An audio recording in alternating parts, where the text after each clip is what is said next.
বন্ধুদের আমার অনেক শুভনন্দন।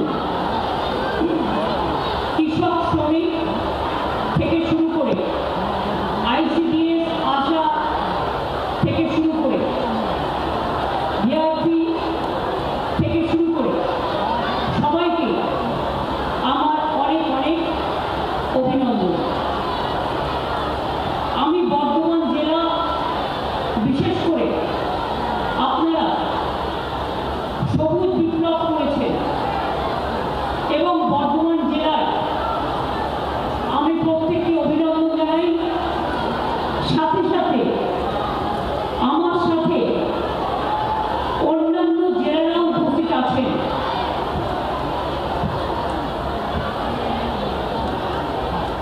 আমার সাথে অন্যান্য জেলা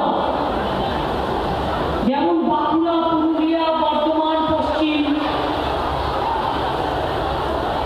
14টা জেলায় 28টা জায়গায়, মুর্শিদাবাদ থেকে শুরু করে পশ্চিম বর্ধমান থেকে শুরু করে বাঁকুড়া থেকে শুরু করে পুরুলিয়া থেকে শুরু করে মেদিনীপুর থেকে শুরু করে ঝাড়গ্রাম থেকে শুরু করে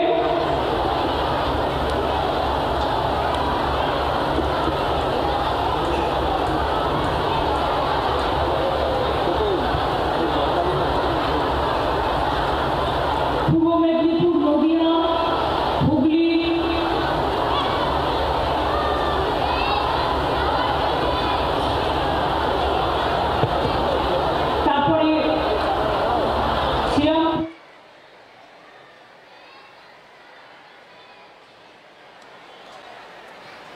তারপরে শ্রীরামপুর, হরিপাল, গোঘাট, হাওড়া, বিভিন্ন জায়গায় আমাদের সমস্ত মিনিস্টাররা, জেলা পরিষদ, পঞ্চায়েত, গ্রামসভা, এমএলএরা, এমপিরা সবাই উপস্থিত আছেন।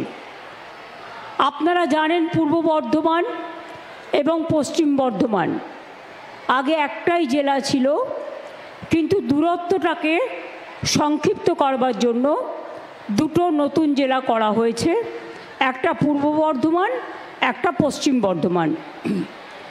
পূর্ব বর্ধমান জেলায় অনেকগুলো ধর্মীয় স্থান আছে।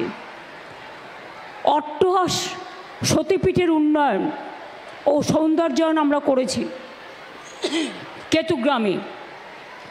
বর্ধমান পৌরসভার অন্তরে সর্বমঙ্গলা মন্দিরের সংস্কারও আমরা করেছি। বর্ধমানে 108টা শিব মন্দিরের সংস্কার, এটাও আমরা সাহায্য করেছি। মঙ্গলকোটে যোগাদ্দা সতীপীঠের উন্নয়ন ও সৌন্দর্যায়ন, পূর্বস্থলীতে গোপীনাথ মন্দিরের উন্নয়ন, এছাড়াও খণ্ডঘোষ ব্লকে ওয়ারি গ্রামে ভারতীয় স্বাধীনতা সংগ্রামী বটুকেশ্বর দত্তের জন্মস্থান সংস্কার, রায়না 2 নম্বর ব্লকে সুবলদহে বিপ্লবী রাসবিহারী বসুর জন্মস্থান সংস্কার, এছাড়াও চুপি পাখিরালয়ের উদ্বোধনও করা হয়েছে। আজকে আপনারা খুশি হবেন শুনে, আগেই 2011 সালের পর রাজ্য জুড়ে প্রায় 2,26,000 গৃহপাট্টা, 1,80,000 কৃষি পাট্টা, 47,000-এর বেশি ফরেস্ট পাট্টা দেওয়া হয়েছে। পূর্ব বর্ধমান জেলাতেও ইতিমধ্যে 28,840টি জমির পাট্টা, 832টি উদ্বাস্তু পাট্টা এবং 1,443টি ফরেস্ট পাট্টা দেওয়া হয়েছে। আমরা আরও প্রায় 24,000 পাট্টা আরও কয়েকদিনের মধ্যে দেব। আমি আজকে খুশি যে আমার ছাত্রছাত্রী বন্ধুরা যারা ক্লাস 9-এ উঠেছেন, আজকে থেকে আমরা শুরু করলাম বিগত 10টি পর্যায়ে 1,38,00,000 বেশি সাইকেল আমরা দিয়েছি ছাত্রছাত্রীদের। আর এবার আজকেও আমরা 12.5 লক্ষ ছাত্রছাত্রীকে আগামী কয়েকদিনের মধ্যে যারা ক্লাস লাইনে পড়ে সরকারি স্কুলে সবাই সাইকেল পেয়ে যাবেন। বর্ধমান থেকে আমরা শুরু করছি। আজকে প্রায় 5000 ছাত্রছাত্রীকে এখান থেকে সাইকেল প্রদান করা হচ্ছে এবং এখান থেকে প্রায় 1.5 লক্ষ পরিবারের কাছে বিভিন্ন পরিষেবা পৌঁছে দেওয়া হচ্ছে। এখানকার ডিস্ট্রিক্ট ম্যাজিস্ট্রেট আনিশা, সহায়ক আমাদের এসপি, আমার সাথে চিফ সেক্রেটারি মনোজ পন্ত, অরূপ, সিদ্দিকুল্লাহ, শর্মিষ্ঠা, কীর্তি আজাদ, রবিবাবু থেকে শুরু করে আমার সকল এমএলএরা, বিবেক কুমার থেকে শুরু করে আমার সকল অফিসাররা, জেলা পরিষদ সকলে আছে। আজকে যে প্রকল্পগুলি আমরা উদ্বোধন করলাম তার মধ্যে আমি যদি বলতে যাই তাহলে আমার অনেক সময় লেগে যাবে। আমি শর্টে বলবো।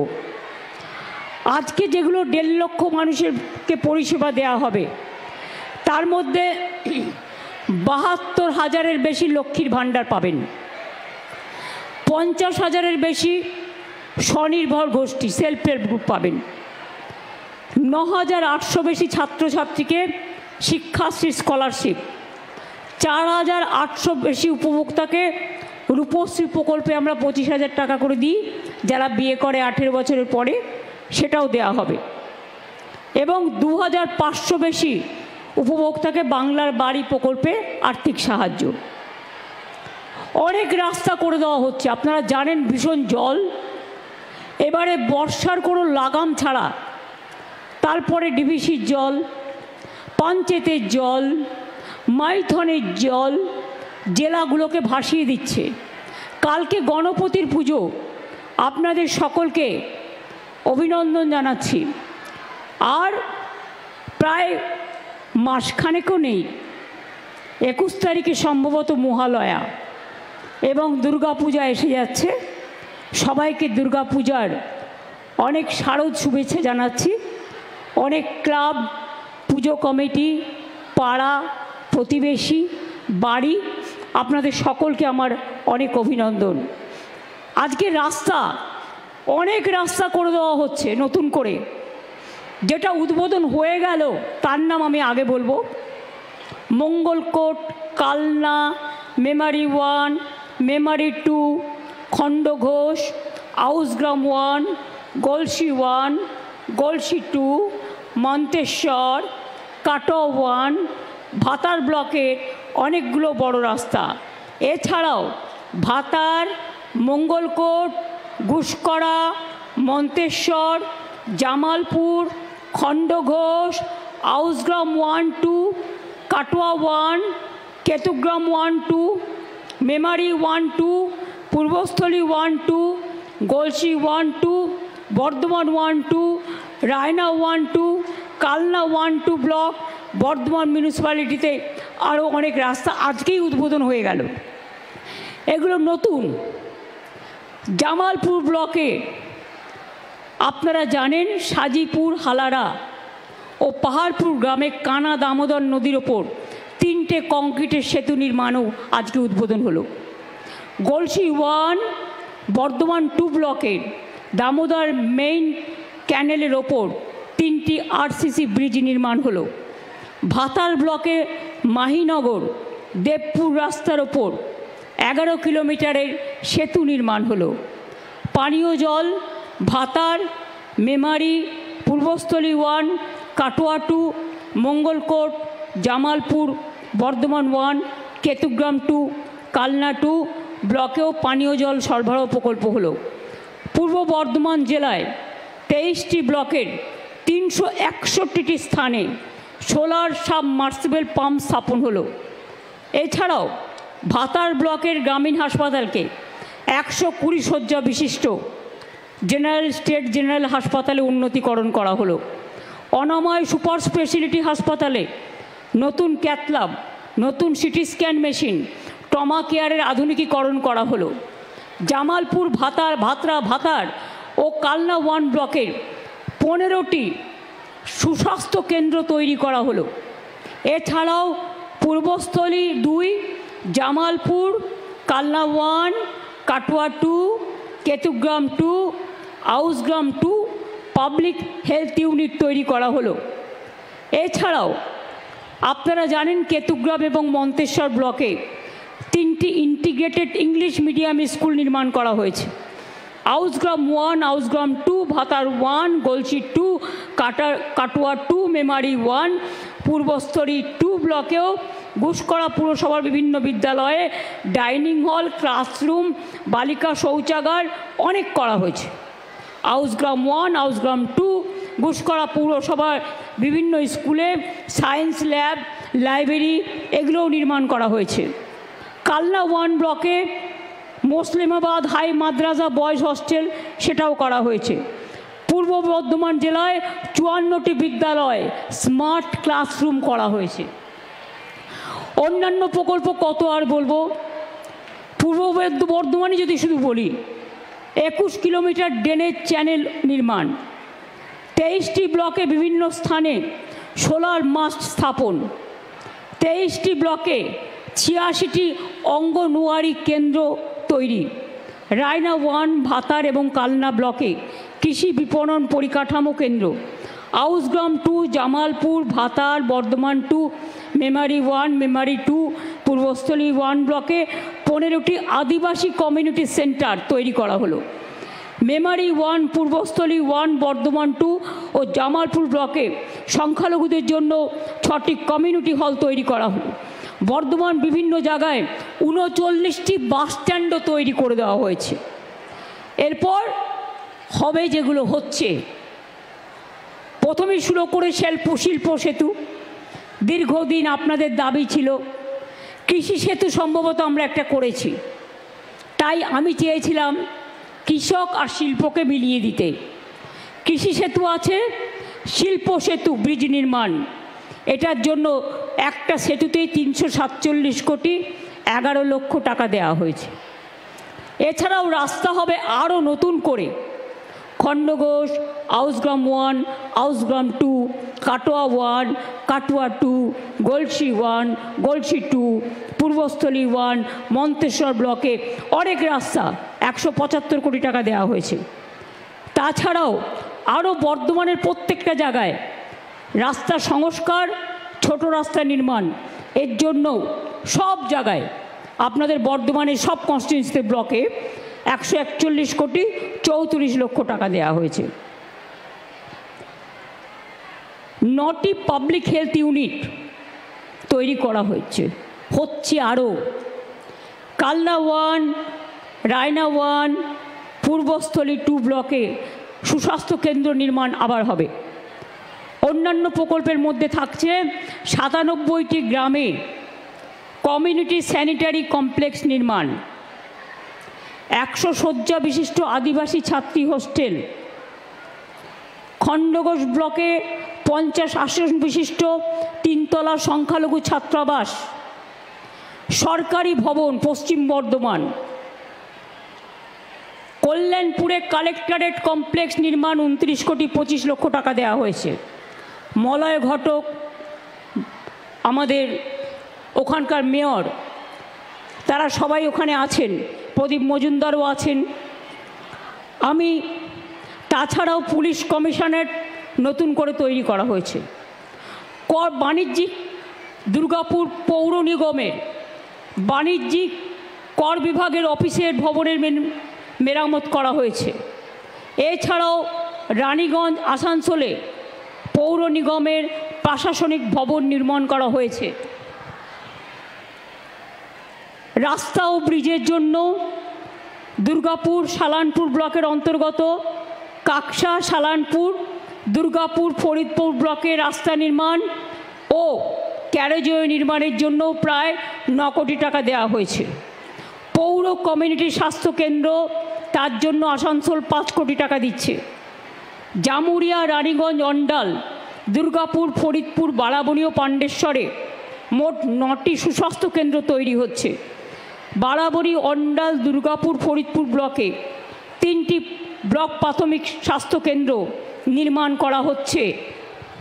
কাকসা ব্লকের অধীনে রাইস মিল রোড থেকে ক্যাডেল রোড পর্যন্ত পানাগড় কাকসা জিটি রোডের ওপরে কভার স্ল্যাব সহ ড্রেন পুনরুজ্জীবনের কাজ হচ্ছে। বারাবণী ব্লকের অধীনে দমোহনী মার্কেট কমপ্লেক্স নির্মাণ, বারাবণী ব্লকের পুচরা জিপির পানিফালা গ্রামের বৈদ্যুতিক কাজ, এছাড়াও দুর্গাপুর পৌর নিগম অন্তর্গত দুর্গাপুরের মা পুনুই চণ্ডী মন্দিরের কাছে ৩৫ নম্বর ওয়ার্ডের গোপাল মাঠে পুনাবাদে কমিউনিটি সেন্টারও তৈরি করা হচ্ছে।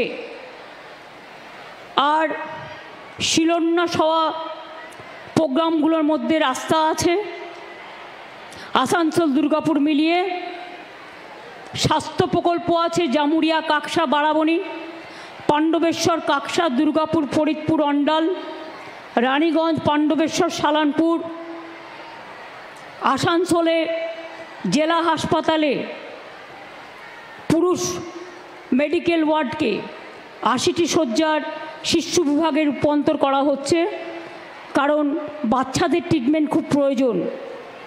আসানসোল জেলা হাসপাতালে ব্লাড কম্পোনেন্ট সেপারেশন অনেক কিছু হচ্ছে, আর আমি বলতে পারছি না, মুখ ব্যথা হয়ে গেছে। এত প্রজেক্ট হচ্ছে, এত প্রকল্প হচ্ছে যে তার কোনো শেষ নেই। বাড়ির ব্যাপারে তো আপনারা জানেন, আমরা সববারই করে দেবো মাটির বাড়ি আস্তে আস্তে। এবছরে ১০০ দিনের কাজের টাকা কেন্দ্র বন্ধ করে দিয়েছে, গ্রামীণ রাস্তার কাজ বন্ধ করে দিয়েছে, যেখানে পাইপ পড়ে আছে জল স্বপ্নের কাজ কেন্দ্র বন্ধ করে দিয়েছে। আমাদের টাকা আমরা দিচ্ছি। সর্বশিক্ষা অভিযান ২ বছর বন্ধ, বাংলার বাড়ি বন্ধ। তা সত্ত্বেও মনে রাখবেন, আমরা প্রায় ৪৭ লক্ষ মাটির বাড়ি পুনর্নির্মাণ করেছি এবং এবছরে আমরা ১২ লক্ষ মাটির বাড়িকে পুনর্নির্মাণ করবার জন্য, পাকা বাড়ি করবার জন্য টাকা অলরেডি আমরা দিয়ে দিয়েছি এবং আরও ১৬ লক্ষ মাটির বাড়ি টাকা পাবে ডিসেম্বর মাসে এবং বাদবাকিটা পাবে জুন মাসে। তারপরেও যেটা বাকি থাকবে, এই যে বর্ষায় যেগুলো ভেঙে পড়ে যাচ্ছে, তাদের জন্য চিন্তা করতে হবে না। সমস্ত ডিএমদের বলবো, এই বর্ষা এবং জলস্রোতে, জলের প্লাবনে যে মাটির বাড়িগুলো ভেঙে যাচ্ছে তার লিস্ট সিএসের কাছে পাঠিয়ে দিতে। এর জন্য আমরা আলাদা প্রোগ্রাম করব। এটা এই ২৮ লক্ষের মধ্যে সংযুক্ত নয়, এটা এক্সট্রা। তাছাড়াও মাইনরিটি ডিপার্টমেন্ট বাড়ি তৈরি করে, ট্রাইবেল ডিপার্টমেন্ট করে, মিউনিসিপ্যালিটি করে, আরবান করে, কর্পোরেশন করে।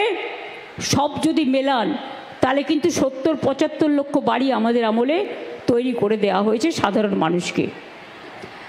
আমি এখনও মনে করি আমার বর্ধমান জেলা এটা হচ্ছে ধন ধান্যে পুষ্পে ভরা। আমার আগে বলা উচিত নয়, আমায় পুজোয় কিছু গান লিখতে হয়। একটা কলকাতার প্যান্ডেলটাই করছে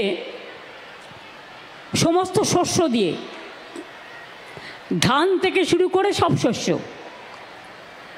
তার প্রথম লাইনটা, তার গানটা আমি তৈরি করে দিয়েছি, আমার কাছে এসেছিল। তার প্রথম লাইনটা হচ্ছে, ধন ধান্যে ভরে মা এসেছেন ঘরে। অর্থাৎ বর্ধমান জেলা কিন্তু আমার ধান উৎপাদনের প্রথম। আপনাদের অভিনন্দন জানাই। বাংলা এবার ধান উৎপাদনে সারা ভারতবর্ষে ফার্স্ট হয়েছে। তাই মনে রাখবেন, কৃষক বন্ধুদের, ক্ষেত মজদুরদের আমি সবাইকে অভিনন্দন জানাই, এই মাটিকে আমি সম্মান জানাই। কর্মশ্রী প্রকল্প আমরা তৈরি করেছি ১০০ দিনের কাজ বন্ধ করে দেওয়ার পর ৩ বছর। সেখানে লোকে কাজ পাচ্ছে। যেটা ১০০ দিনের কাজ কেন্দ্র বন্ধ করে দিয়েছে টাকা, আমরা নতুন প্রকল্প করেছি, তার নাম কর্মশ্রী। কর্মশ্রী প্রকল্পের মাধ্যমে রাজ্য জুড়ে ৭৮ লক্ষ লোককে জব কার্ড দেওয়া হয়েছে এবং ১৯,০০০ কোটি টাকা রাজ্য থেকে খরচ করে ৯১ কোটির বেশি শ্রম দিবস তৈরি করা হয়েছে এবং বর্ধমানেও, পূর্ব বর্ধমানেও প্রায় 20,04,000 মানুষকে কাজ দেওয়া হয়েছে এই কর্মশ্রী প্রকল্পের মাধ্যমে। মনে রাখবেন, আমরা দেখতে পাচ্ছি আমাদের রাজ্যে 22 লক্ষ পরিযায়ী শ্রমিক আছে যারা বাইরে কাজ করেন। এমনি দয়া করে কেউ নিয়ে যায়নি, তাদের স্কিল আছে, তারা সোনার কাজ ভালো করে, ভালো কাপড় জামা তৈরি করে, তারা কনস্ট্রাকশনের কাজ ভালো করে, তারা রাস্তার কাজ ভালো করে, তাদের ডেকে নিয়ে যাওয়া হয়েছে জামাই আদর করে। আর আজ তাদের ভাগ্যে জুটছে লাঞ্ছনা আর বঞ্চনা, অত্যাচার, অনাচার, অনাহার। আমি আজকে যখন আসছিলাম খবর পেলাম বারাসাতের হাবড়া সম্ভবত আমার যে ভাইটিকে মুম্বাইতে পিটিয়েছিল সেই ভাইটি মারা গেছে। এই রকম অনেক অত্যাচারের শিকার হচ্ছে আমাদের বাংলা থেকে যারা কাজ করতে যাচ্ছে। আমি মানুষের জানবার জন্য বলবো, আমাদের বাংলাতেও কিন্তু 1.5 কোটি মানুষ বাইরের আছে যারা কিন্তু এখানে পরিযায়ী শ্রমিকের কাজ করে। আমরা কিন্তু তাদের গায়ে হাত দিই না, আমরা তাদের ভালোবাসি, তাদের আমরা বরণ করে নিই। তাহলে বলুন, কেন উড়িষ্যায় গেলে বাংলা ভাষায় কথা বললে অত্যাচার করবেন? কেন মুম্বাইতে গেলে অত্যাচার করবেন? কেন কেউ হোটেল ভাড়া করতে গেলে দিল্লিতে, গুরগাঁওতে অত্যাচার করবেন? কেন উড়িষ্যায় করবেন? কেন গুজরাটে করবেন? কেন সব জায়গায় অত্যাচার করবেন? আমাদের মানুষদের কি মানুষ বলে মনে করেন না? বাংলার ছাত্রছাত্রীদের মেধা, বাংলার শিক্ষক শিক্ষিকাদের মেধা, বাংলার গবেষকদের মেধা সারা বিশ্ব প্রণাম জানায়, সারা বিশ্ব সালাম জানায়। তাই জেনে রাখবেন, কোমরের শিকল বেঁধে গুজরাটের লোকেদের ট্রাম্প তাড়িয়ে দিল আমেরিকান প্রেসিডেন্ট, বাংলার মেধাকে তাড়াতে পারে না। তার কারণ ওদের ছাড়া হার্ভার্ড চলে না, অক্সফোর্ড চলে না, মনে রাখবেন কলম্বিয়া চলে না, ওদের ছাড়া সান ফ্রান্সিসকো চলে না। নাসা থেকে ভাষা ওরাই আছে। তাই এই পরিযায়ী শ্রমিকদের বলছি, ফিরে আসুন। যারা বাংলার লোক বাইরে কাজ করেন তাদের জন্য একটা প্রজেক্ট আমি তৈরি করেছি। তারা আসলেই গাড়ি ভাড়া বাবদ 5,000 টাকা পাবেন। তাদের জন্য পোর্টালও করে দেওয়া হয়েছে। বিডিওদের কাছে নাম লেখালেও, আমাদের পাড়া আমাদের সমাধানের কাছে নাম লেখালেও সেগুলো ডিএমের কাছে চলে যাবে, এসপির কাছে চলে যাবে। আইসিরা যদি এরকম সন্ধান পান দিয়ে দেবেন এসপির হাতে। আমরা তাদের ফিরে আসলেই 5,000 টাকা দেব। আর 1 বছর বাবদ, মানে শুরু হবে যেদিন থেকে, তার আগামী 1 বছর প্রতি মাসে তারা 5,000 টাকা করে পাবে, যতক্ষণ নিজে পায়ে না দাঁড়াচ্ছে। আসার সাথে সাথে খাদ্যসাথী কার্ড পাবে, বিনা পয়সায় রেশন। স্বাস্থ্যসাথীর কার্ড পাবে, 5 লক্ষ টাকা চিকিৎসা। বাচ্চাদের পড়াশুনোর জন্য কোনো পয়সা লাগবে না। যে যে স্কুলে পড়তো এখানকার স্কুলে ভর্তি করে দেওয়া হবে কাছাকাছি, যাতে তাদের ইয়ার নষ্ট না হয়। আমরা কেউ মরে যাইনি, মনে রাখবেন। আমরা বেঁচে যতক্ষণ থাকবো, আমার পরেও যারা থাকবে, তাদের ভবিষ্যৎ যাতে কোনোভাবে নষ্ট না হয় সেটা দেখার দায়িত্ব আমাদের, আমার ভাই বোনদের। তাছাড়াও তাদের আমরা কর্মশ্রী প্রকল্পে কাজ দেবো, স্কিল ট্রেনিং করাবো। যেখানে যেখানে তারা যে কাজে অভ্যস্ত সেই কাজে তাদের সুযোগ দেব। কেউ ব্যবসা করতে চাইলে সহজে লোনও পাবে, সে দোকানও তৈরি করতে পারে, সে একটা ব্যবসাও করতে পারে। মানুষের জীবনে কোনো কাজ ছোট নয়, সব কাজই বড়। একটা ছোট মানুষ কখনো জন্মেই সব শেখে না। মা বলতে শেখে, মা থেকে মাতৃভূমি শেখে, মা থেকে সমস্ত ভাষা শেখে, মা থেকে মেধা তৈরি হয়, মা থেকে ভাষা তৈরি হয়। কেউ মাকে বলে মা, কেউ বলে আম্মা, আর কেউ বলে মাদার। এইটুকু তো তফাৎ, যেটা রামকৃষ্ণ পরমহংসদেবের ভাষায়। কাজেই যে প্রকল্পটা আমরা করেছি তার নাম হচ্ছে শ্রমশ্রী, কর্মশ্রীর বন্ধু শ্রমশ্রী। আমার যেমন কন্যাশ্রী আছে, শিক্ষাশ্রী আছে, আমার মেধাশ্রী আছে, সবুজ সাথী আছে, স্মার্ট কার্ড আছে, তরুণের স্বপ্ন আছে। ছাত্রছাত্রীরা আজকে বিনা পয়সায় সরকারি স্কুলে জামা কাপড় পায়, ড্রেস পান। সেই ড্রেসগুলো তৈরি করে কারা? আমাদের তাঁতিরা। 5 কোটি কাপড় তৈরি করেন আমাদের তাঁতিরা। এবং আমাদের সেলফ হেল্প গ্রুপ কত কর্মসংস্থানেতে তৈরি হয়। বিনা পয়সায় বই, বিনা পয়সায় জুতো বাচ্চাদের, মিড ডে মিল সবটাই দেওয়া হয়। আর মেয়েদের স্কলারশিপ আমার কন্যাশ্রী পথ দেখিয়েছে। যে কন্যাশ্রী সারা পৃথিবীতে 1 নম্বর সম্মানে ভূষিত হয়েছে, কন্যাশ্রী মেগা প্রজেক্ট, যা দেখে সারা পৃথিবী আজকে চিন্তা করছে। শুধু স্কুলে নয়, স্কুলে, কলেজে, বিশ্ববিদ্যালয়ে 3টে ফেসেই তারা টাকা পাচ্ছে, গবেষণাতেও পাচ্ছে। এবং তারপর যদি কেউ আরও পড়তে চায় 10 লক্ষ টাকার স্মার্ট কার্ড আছে তাদের জন্য। এছাড়াও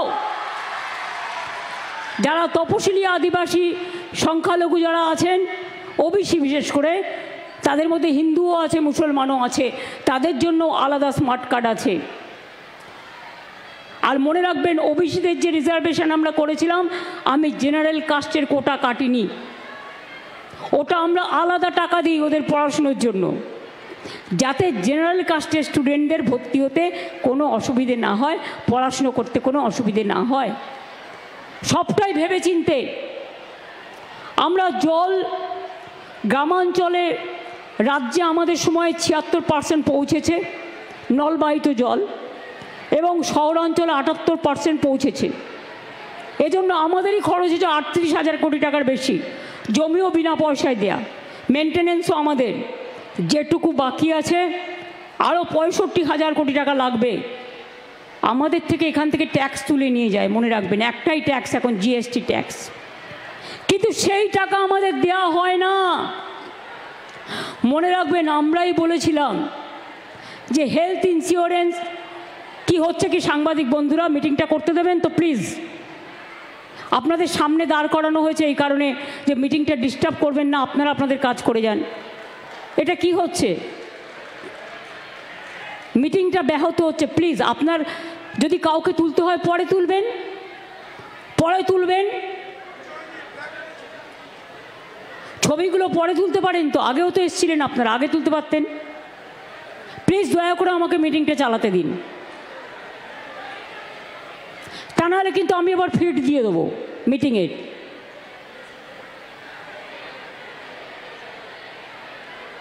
দেখি কতক্ষণে আপনারা ঠিক হন।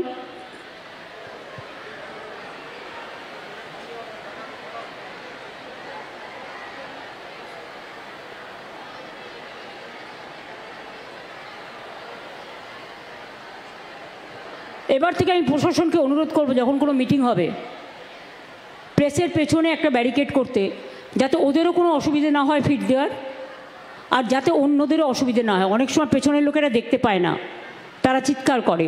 সুতরাং এমন সিস্টেম করা হোক যাতে দুপক্ষেরই সুবিধে হয়। এখনও যেটুকু বাকি আছে আস্তে আস্তে আমরা করে দেব। দেখুন, আপনারা একটা গান শুনেছেন ছোটোবেলায়, যদি না শুনে থাকেন শুনে নেবেন। মায়ের দেয়া মোটা কাপড় মাথায় তুলে নেড়ে ভাই, দিন দুঃখিনী মা যে মোদের তার বেশি আর সাধ্য নাই। যা ছিল, যা আছে, তার থেকে সবটাই ভাগ করে দিয়েছি। 5টা স্কিম বন্ধ, সেগুলোও চালাতে হচ্ছে।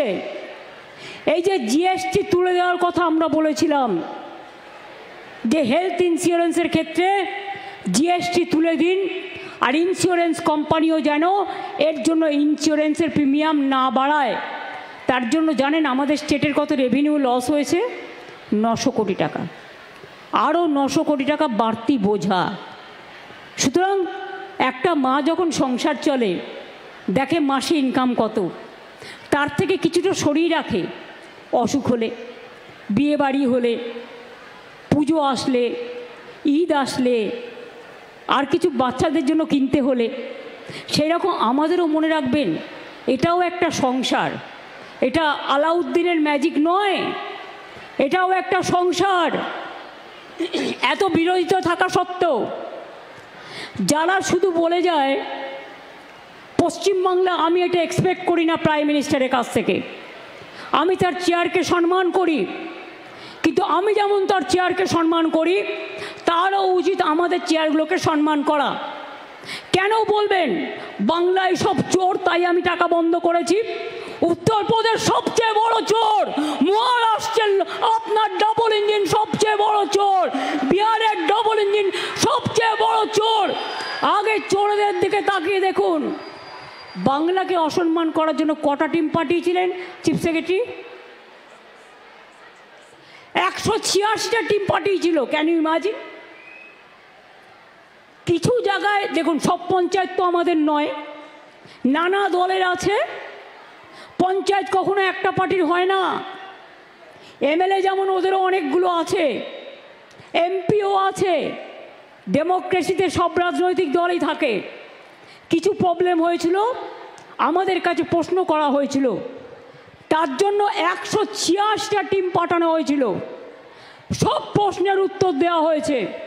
সব প্রশ্নের উত্তর দেওয়ার পরে যদি কোনো স্টুডেন্টকে আপনারা 0 নাম্বার দেন, সেই স্টুডেন্ট কি মেনে নিতে পারবে? পারবে? সব প্রশ্নের উত্তর দেওয়ার পরেও আপনারা নাম্বার কাটছেন আর বাংলাকে চোর বলছেন, চোরের গদ্দারদের নিয়ে আপনারা মিটিং করছেন আর আপনারা বাংলাকে চোর বলছেন। লজ্জা করে না? লজ্জা, ঘৃণা, ভয় 3 থাকতে নয়, একটা কান না কাটা থাকলে আর একটা কান কাটার ভয় থাকে। এদের দুটো কানই কাটা, তাই কান কাটার কোনো ভয় নেই। জিজ্ঞেস করুন না, একবার ভেবেছেন এই যে আপনি বারবার আসছেন ইলেকশনের আগে, ঠিক পরিযায়ী পাখির মতো, ইলেকশন আসলেই আপনারা রোজ আসেন। আমি চাই 365 দিনই আসুন, বিমান ফ্রি, হেলিকপ্টার ফ্রি, রাস্তা ফ্রি, খাবার ফ্রি, সবই তো পান ফ্রিতে। আমি কিন্তু সরকার থেকে 1 পয়সাও মাইনে নিই না, জেনে রাখো ভাই বোনেরা।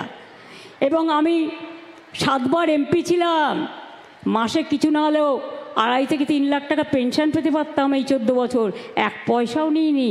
সেগুলো কিন্তু কেউ মনে রাখে না। আর পশ্চিমবঙ্গ সরকারের চিফ সেক্রেটারি বসে আছে, তার সামনে বলছি, আমি কোনো সার্কিট হাউসে গেলেও সেখানেও টাকা দিয়ে থাকি। আমি বই লিখি, সেই টাকা থেকে যা পাই। আমি গান লিখি, গানের থেকে যা পাই আমার চলে যায়। আমি একা মানুষ, আমার কিসের দরকার? কিসের দরকার? খাই তো একবেলা, আমার কিসে লাগবে? আমি টাকা চাই না, আমি মেধা চাই। আমি টাকা চাই না, আমি আত্মসম্মান চাই। বাংলা মায়ের সম্মানে আঘাত করলে আমার গায়ে আঘাত লাগে। আমাকে আপনারা যা ইচ্ছে গালি দিন, আমার বিরুদ্ধে অপপ্রচার করুন, কুৎসা করুন, চক্রান্ত করুন, আমি লড়ে নেব। আমার বুকের পাটা আছে, জেনে রাখুন। এটা আমার মাটির শক্তি, এটা আমার মায়ের শক্তি, এটা আমার বাংলার সংস্কৃতি, এটা আমার বাংলার মেধা, এটা আমার বাংলার সম্প্রীতি। কিন্তু মনে রাখবেন, আমাকে ভয় দেখিয়ে কিছু করা যাবে না।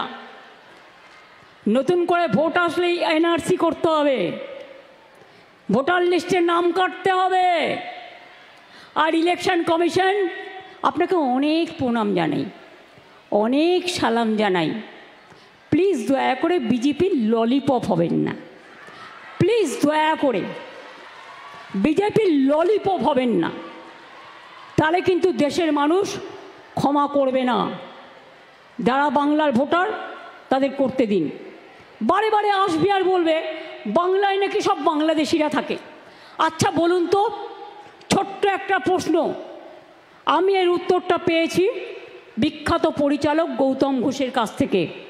আপনারা দেখবেন উনি এটা বলেছিলেন ফেসবুকে, টুইটে। কথাটা কি? আমরা তো তখন জন্মাইনি, আমাদের দোষ দিচ্ছে। বুঝুন অবস্থা। বলছে এখানে নাকি সব বাংলাদেশ হয়ে গেছে। কোথা থেকে হলো? 1947 সালে স্বাধীনতা আন্দোলনের পর যখন দেশ ভাগ হয়েছিল আপনারা কি করেছিলেন? ভারত ভাগ করতে গিয়ে বাংলাকে ভাগ করেছিলেন আর পাঞ্জাবকে ভাগ করেছিলেন। তার কারণ চলে যান আন্দামান সেলুলার জেলে, আমি রেপ্লিকা তুলে নিয়ে এসেছি আলিপুর মিউজিয়ামে। ওখানে যদি সংখ্যাটা দেখেন দেখবেন 700-র ওপর বাঙালি অ্যারেস্ট ছিল যারা স্বাধীনতা আন্দোলন করেছিল, প্রায় 90%। আর 10% ছিল পাঞ্জাবিরা। ওরা জানতো বাংলাকে ওরা শায়েস্তা করতে পারবে না, বাংলার শক্তির কাছে পারবে না, তাই ওরা কি করেছিল? বাংলাটাকে ভাগ করে দিয়েছিল আর পাঞ্জাবটাকে ভাগ করে দিয়েছিল। পাঞ্জাবের একটা পাকিস্তান আছে, পাঞ্জাবের পাশে যে পাকিস্তান, পাকিস্তানেও একটা পাঞ্জাব আছে, জেনে রাখবেন। কই সে কথা তো বলো না। তাহলে আমাদের পাশে বাংলাদেশ তো আমরা তৈরি করিনি, তোমরা করেছো, তোমাদের পিতামহরা করেছো। আমাদের ভাষা যদি এক হয় আমরা কি করতে পারি?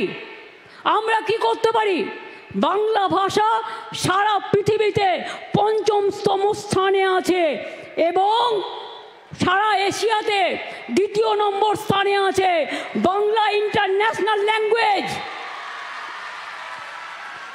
বাংলা ভাষায় কথা বললেই হোটেলে ঢুকতে দেবে না, বাংলা ভাষায় কথা বললেই কাজ করতে দেবে না, বাংলা ভাষায় কথা বললেই ছাত্রছাত্রীদের পড়তে দেবে না।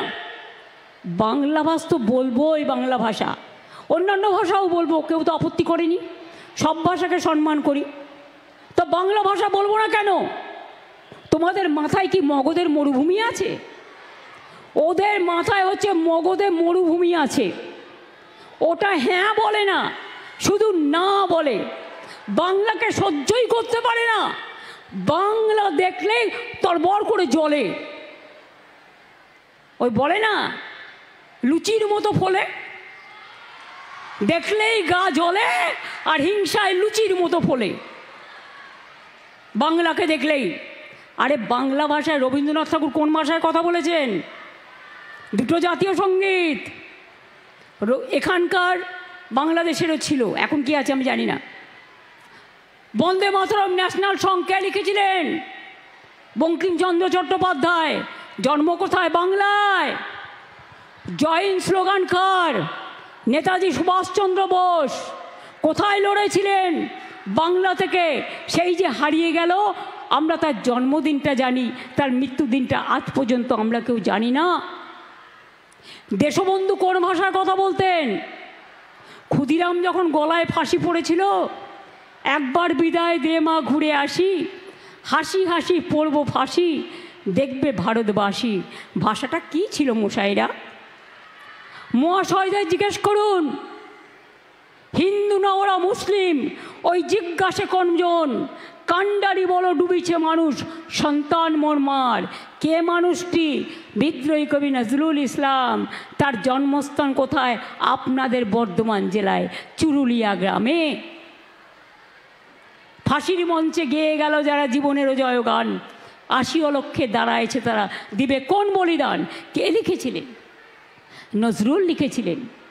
সারে জাহাঁ সে আচ্ছা হিন্দুস্তান হামারা। কে লিখেছিলেন? ইকবাল লিখেছিলেন। বাংলার অবদানের কথা ভুলবেন না। বাবা সাহেব আম্বেদকর, আপনারা কি জানেন সর্বপ্রথম কোথার থেকে তিনি এমপি নির্বাচিত হয়েছিলেন? বাংলার অ্যাসেম্বলি থেকে। মনে রাখবেন, যিনি সংবিধান তৈরি করেছিলেন, সংবিধান কমিটির ড্রাফটিং কমিটির চেয়ারম্যান ছিলেন। ভুলে যাবেন না, বাংলার ইতিহাসটাকে মনে রাখুন।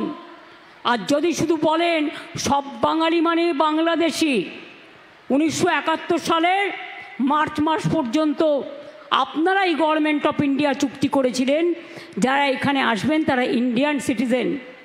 হ্যাঁ, মানুষের একটা অভ্যাস থাকে।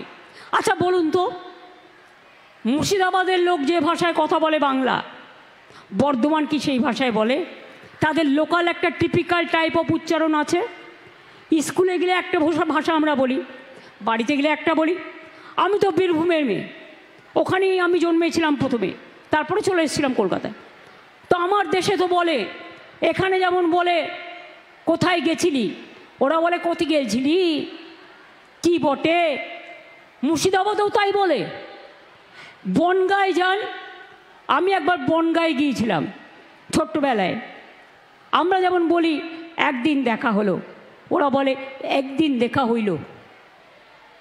এক একটা লোকের এক এক রকম উচ্চারণ। এমনকি আপনারা যদি সিলেটি ভাষাও বোঝেন, দেখবেন বাংলা ভাষা আমরা বুঝতে পারি না, কিন্তু আমাদের বাংলা বইয়ের ভাষা আন্তর্জাতিক ভাষা।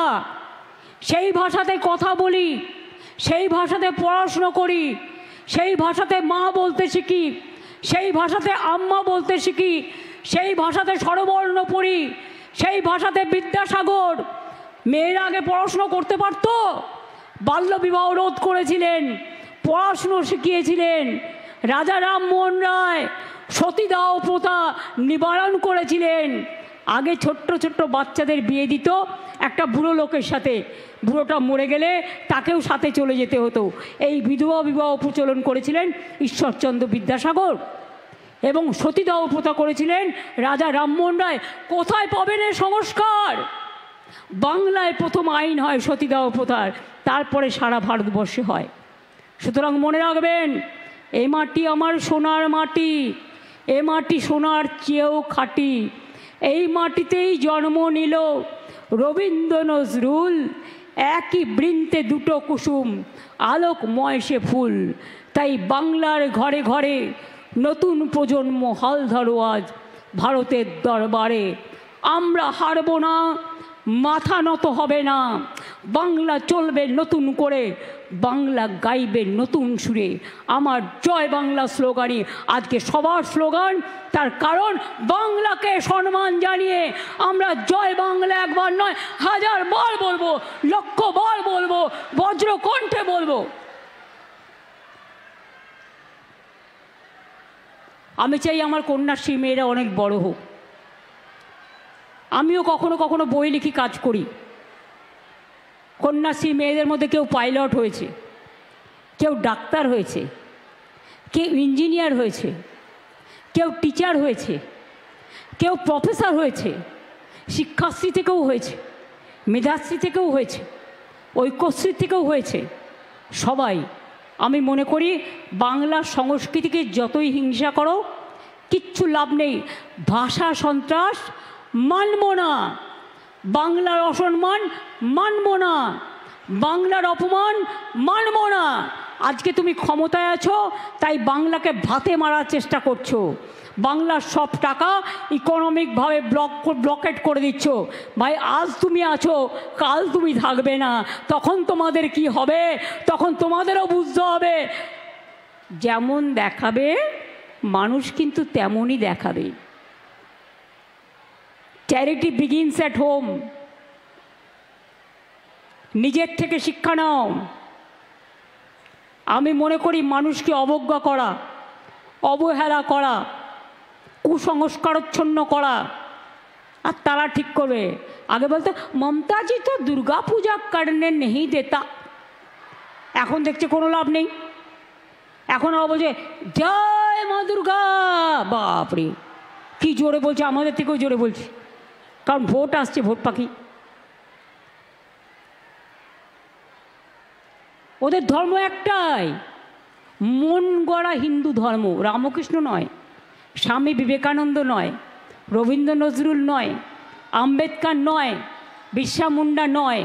ওদের একটাই, ওরা নিজেরা তৈরি করেছে একটা, সেটাকে সবার উপর চাপিয়ে দেবে। সেটা হবে না। সেটা আজ কেন, 1000 বছর ধরে চেষ্টা করলেও হবে না। বাংলা তার নিজস্বতায় সমৃদ্ধ এগিয়ে যাবে। আজকের যারা ছাত্রছাত্রী, আজকের যারা কৃষক শ্রমিক, আজকের যারা যৌবন, আমি মনে করি তারা আগামী দিনেও বাংলা মাকে রক্ষা করবে, বাংলার মাটিকে রক্ষা করবে, বাংলার সম্মানকে রক্ষা করবে। আর ক্ষুদিরাম অনেক তৈরি হবে, নিজের গলায় ফাঁসি করে দেশের জন্য বলিদান দেবে, কিন্তু মাথা নত করবে না। এটা মাথায় রেখে দিন। আমি এইটুকু বলে, আমার মা বোনেরা অনেক দূর থেকে এসছেন, যে লক্ষ্মী সেই সরস্বতী, সতী সীতা, সীতা সাবিত্রী, সতী দময়ন্তী, অহল্যা বাই থেকে শুরু করে রোশেনারা, জাহানারা, বিরসা মুন্ডা বা হাসদা বা টুডু থেকে শুরু করে বা মতুয়া বা রাজবংশী বা নানা জনজাতি থেকে শুরু করে সবাই মানুষ, এটা আমাদের সবচেয়ে বড় পরিচয়। মনুষ্যত্বের জয় হোক, মানবিকতার জয় হোক। শুধু শিক্ষা হলেই মেধা হয় না, মেধা জন্মায় মাটির ঘরে। মনে রাখবেন, মেধা জন্মায় গ্রাম প্রান্তরে, গ্রামের অন্তরে। আমরা যারাই শহরে থাকি না কেন, আমাদের সকলের একটা করে নিজস্ব গ্রাম আছে। ম্যাক্সিমাম যারা কলকাতায় থাকেন, বিভিন্ন জায়গায় থাকেন, কাজেই আমি রাঙামাটিকে প্রণাম জানিয়ে, বর্ধমানের শস্য শ্যামলা আমার সবুজ মাকে প্রণাম জানিয়ে, সবুজ বিপ্লবকে প্রণাম জানিয়ে, মায়েদের সকলকে প্রণাম সালাম জয় জোহার জানিয়ে, ভাই বোনেদের আমার অনেক ভালোবাসা, শুভনন্দন শুভকামনা জানিয়ে, আর আমার ছাত্রছাত্রীরা জয়ী হও, জয়ী হও, জয়ী হও, জয় হে, জয় হে, জয় হে। মাথা উঁচু করে দাঁড়াও এবং একদিন বলবে বন্দে মাতরম, একদিন বলবে জয় হিন্দ, আর লাস্টে বলবে জয় বাংলা। অনেক ধন্যবাদ, ভালো থাকবেন। সংবাদ মাধ্যমকে ধন্যবাদ, প্রশাসনকে ধন্যবাদ। বাংলার আওয়াজ, বাঙালির আবেগ, জি 24 ঘন্টা।